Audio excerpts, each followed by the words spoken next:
Whereas your lordships must assume as a given that capital and influence go hand in hand. In fact, under the very concept of a market economy, capital symbolizes power. And it may be in any sector of the economy, as it is in politics. The more capital you have, the more power you have. That's number one. Point number two, the electoral process must be such that it must provide a level playing field to all participants. Fair and free elections, or free and fair elections, is the basic structure of the Constitution. Concept number two. Just a second. Yes. Concept number three, the moment you allow the corporate sector to donate, whether with transparency or without transparency, I'll come to that a little later,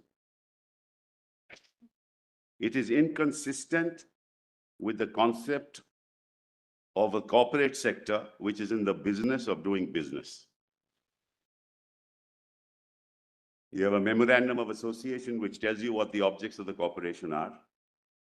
The shareholders put in their money to ensure that the corporation functions within the framework of the memorandum of association.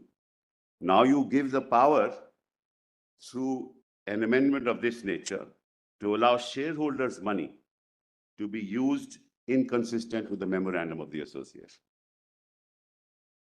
It's a very serious issue. And without consultation and without the consent of the shareholder.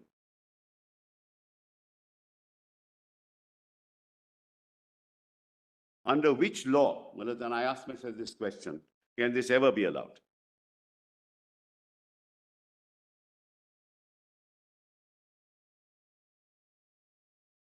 I buy shares in a company. It may be listed, it may not be listed. But just one caveat, Mr. Sibal, which is that we are not here on the challenge to the legality of a law providing for corporate donations per se. That wider issue is not before. No, I agree. But for the reason that's what Justice Chagla flagged, Chief Justice Chagla flagged even in 1958. He said there should be no corporate donation, but we are not really dealing with that. So I'm not on that. Really into that area at all, because 293 anyway allowed. Well, I'm not on that. So, I'm on a wide on what you said in the latter part of your formulation, without the consultation and the approval of the shareholders. That's the point. Yes. That's the point. That's why I said. Otherwise, the broader philosophical perspective that allowing corporate donations is really permitting some form of quid pro quo. No, Malad, I'm not on that, because my learned friend has argued that broad area here, because in that sense, the moment we accepted 293, our society legitimized corporate quid pro quo. Malad, Malad, but there is an element of quid pro quo the moment you have corporate Exactly. There's no doubt about it. I mean, that's why a large public limited company who makes a donation doesn't give it for charity. Exactly. Or for, for that's why I said capital and influence are Siamese twins. So we shouldn't really in that I'm not going there, Malad. I'm not. That's why I said that what you're doing in this process is that you are allowing through the electoral bond process to not inform the shareholder as to how his money is going to be spent, right? And that's a very serious issue, because he is invested in the company, not for the purposes of donating to X and Y. That's the third concept. The fourth is even more important. This is nothing to do with electoral bonds, if you ask me. It is donation to a political party to use the funds as they like.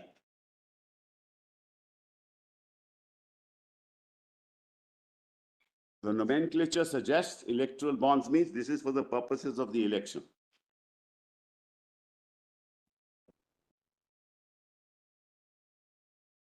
There is nothing in the scheme.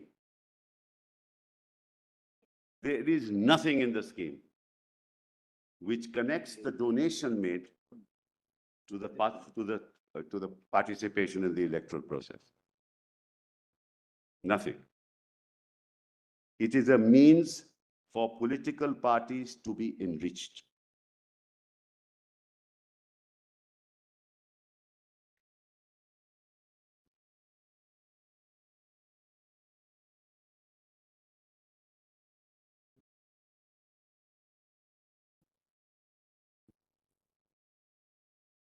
Why do I say that? I make a donation of 10 crores to a political party through an electoral bond. The political party opens a current account and 10 crores goes into that account. Now that political party can actually give that money to the mainstream media channel and say, you propagate my ideology. Or give a present to somebody. Or do what you want to do with it. There are no spending requirements. None, zero. That's the most serious issue. Because you can spend this money any way you like. You can build your offices. You can build your offices all over the country with that money. You can set up a whole internet network throughout the country with that money. You can use advertising campaign for whatever you like with that money. Show your face 20 times a day. And see the nexus. The corporate sector gives money to the political party. The political party and the corporate sector owns a media house. Just look at the nexus. The corporate donor owns the media house. The corporate donor gives it to the political party. The political party uses the media house. No questions asked. Institutional argument. Going on some No. instances. I'm not talking of any instance. I'm talking about the scheme. Please do not interfere. I'm talking about the scheme. I'm not talking about any instance. That's the law. But this is, of course, hopefully it is. Yeah, of course. I thought we were sitting before 5 judges. I thought I realized by now it is. Yeah, it is. Yeah, thank you. Got to know about it from you.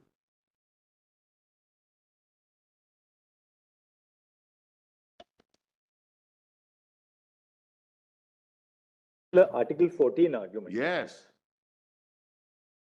Yes, Millard. The scheme is wholly arbitrary. It has to be struck down on its terms.